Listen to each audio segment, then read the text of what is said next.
What's good, everybody? Welcome back to yet another video. Yes, I'm wearing the same t-shirt that I wore in the previous video. If that bothers you, well, close your eyes and use your ears to listen. You don't have to watch. Kidding, kidding, kidding, kidding. Um, so I'm just editing a video up, the Galaxy 947 move vlog that I did. I hope you guys, well, it's not really for your guys consumption, but like just for my memory keeping, because there is no way on earth I'm going to be having so many videos on my I know I could keep them on cloud or whatever, but my cloud is YouTube, so yeah, get over it.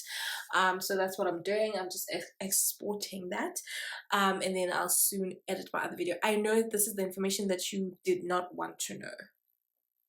Anyway, in today's video, you can tell from the title that I'm going to be talking about how to resign from your job properly. Okay, just a quick disclaimer, this video by no means does it say quit your job. This video doesn't say you must quit your job or whatever, but if you're in a process of quitting your job, or if one day you would need to quit your job, this is how you do it. And also, this is not Bible, this is not whatever, but this is from my experience, as you can tell from my previous video. So I just thought that I should, take this opportunity and take this time to just share whatever it is, the little information that I do have about resigning from your job. Okay, so if you're a person first time resigning, or you will one day resign, okay, but there's people who work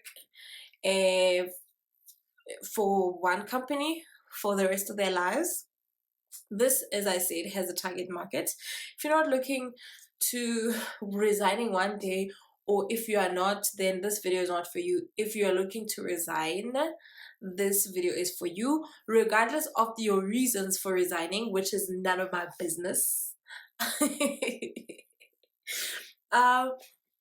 Yeah, so I'm just going to just share like a few tips here and there, right? Too often, guys, so now, sometimes I'm scared to share information from my bad experiences, right? Because this doesn't mean that this is everyone's experience. This is just my reality, and this by no means necessary.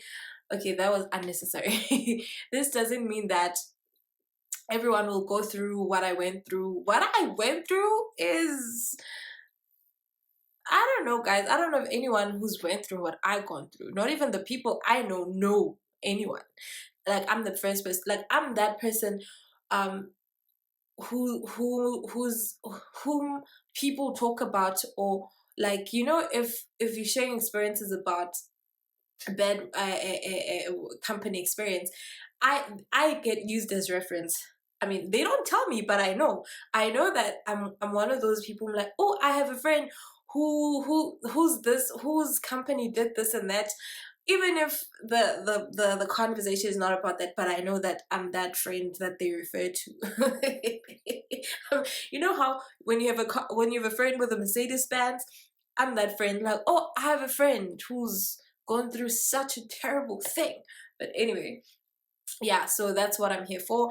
And I try to not be bitter in me sharing my experiences, and not a project. I'll just share a video at some point about my traumas, right, from my past resignation, and how that has affected me, and how it has sort of like sure, guys, how that has sort of like changed my whole perspective. And also it taught me that there's good people, and there's professional people that really do what they need to do when they need to do it. And anyway, that's not the point of the video. Okay, so I don't have any points written down, but so this video is specifically meant for somebody who has gotten like another offer from a different company. If you want to quit because you are for whatever reason, like you don't have another job lined up, maybe this is not for you, but basically this is mostly for somebody who has received another job offer from another company. So as you know, that when you go through the processes of, you know, being interviewed from a different company and they tell you that, oh my goodness, we like you, we've shortlisted you and stuff, now you don't go running and sending through your resignation letter.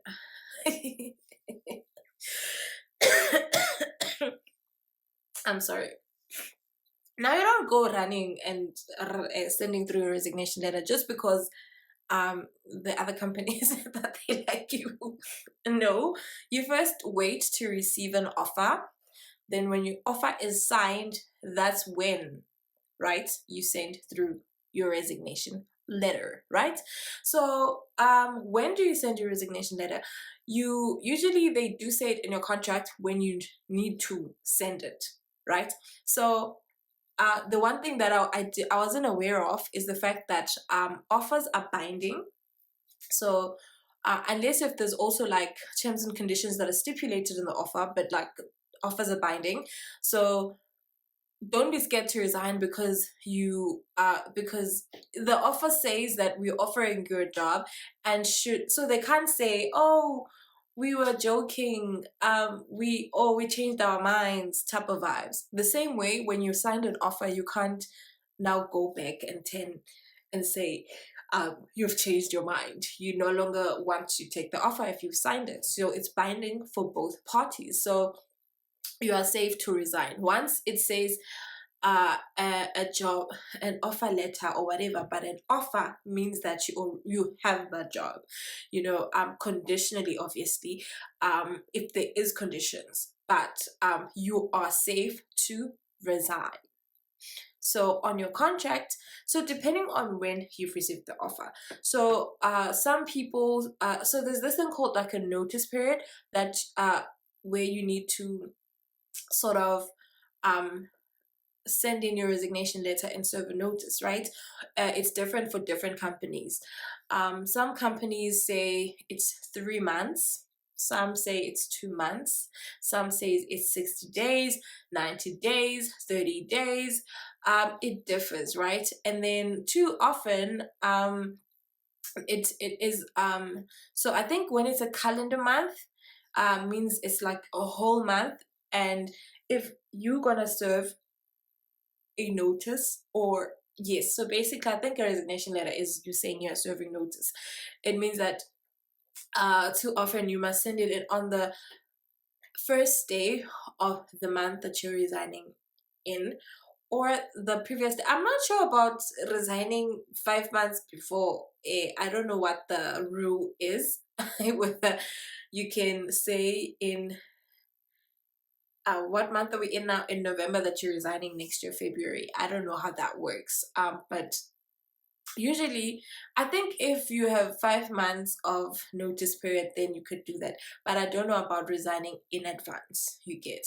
But too often you resign on the first day of that month, right? um so surely I'd assume that if you do resign or give little notice, there's like, you know, processes that do happen, well, except for my situation. But I'm assuming that there's like processes that do happen.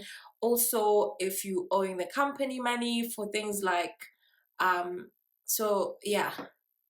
So I mean, like some of the stuff. So I think it's very important sometimes to even if you're gonna accept the job, but also maybe have like a third party read your contract as well, because you know there's this jargon that gets used in the contracts and that you don't understand.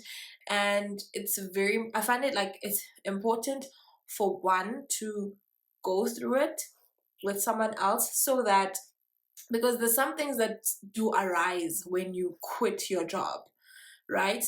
Or when you resign, things that you were not even aware of, okay? And then now you're in a predicament. So it's good even when you do accept the job, but so that when it's time for you to leave, you don't, get caught up in things that you were not even aware of. So me, for instance, right, in my current job, so I got it via an agent. So on my contract, it said that if I had resigned within the 1 year that I had been placed, then I was gonna owe the company the money that had been used to pay the agent. And I didn't know all of that until one day I started like going through the contract and reading everything, because I mean, coming from trauma has really like taught me so much. And I went through all of that. I was like, oh my goodness, imagine if I had actually left within a year, right? I would have been in for a surprise, which would have had been my fault had I decided on that. But it's very important to sort of like get a third party to sort of like, so, because sometimes statements would mean this and you understand it this way. So just to sort of like be in alignment with your dreams. And then, yeah, if you have been funded to do like certain like things, or study, or like or loans, or study loans, or all sorts of things, then obviously there's like a payback period type of vibes that would need to happen. Also, with against the company policies, then they would let you know how that would work out. Then if there's money that you need to be paid, you need to pay, you need to get that sorted, or make payment arrangements with the company, or communicated. I'm assuming that's how it works.